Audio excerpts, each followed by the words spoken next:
McClintock offensive lineman Zane Hekking was preparing for the start of his junior year, a year that was going to see him start on varsity for the first time. But before the year began, the anticipation came to a halt as he learned his mom had been diagnosed with ovarian cancer. She was in the hospital before she was diagnosed with cancer. So I just thought she was just going through a rough time. And when she was diagnosed with cancer, it was just like, oh, this can actually happen to me, because I've always heard about like players and stuff playing with moms with cancer, and I just never thought it'd happen to me.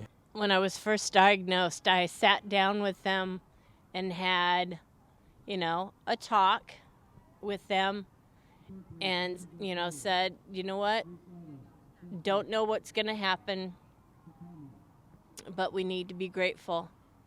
I said we need to be grateful that we live in the U.S. We need to be grateful that you guys are able to go to school. You need to be grateful that you are able to do what you do.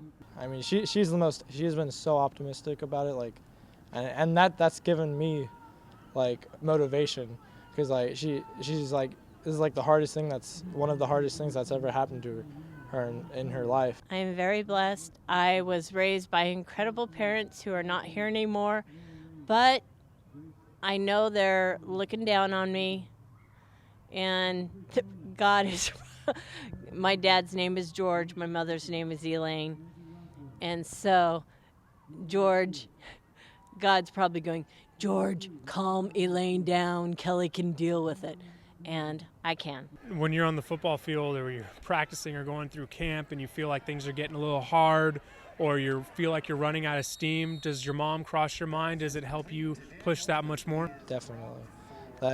She's always in the back of my mind, but I mean, every time I'm having a little bit hard, it's just a bad practice, or it's this or that, I always think of her, and I'll do it for her. Our coach talks about this all the time, you're never guaranteed the next play, and it's I never thought that this would that my mom would be diagnosed with cancer. She told me, just keep living your life and just don't let this get too much in the way. Had the surgery 2 weeks ago, and 75% of my cancer is gone. I start my beautiful chemotherapy.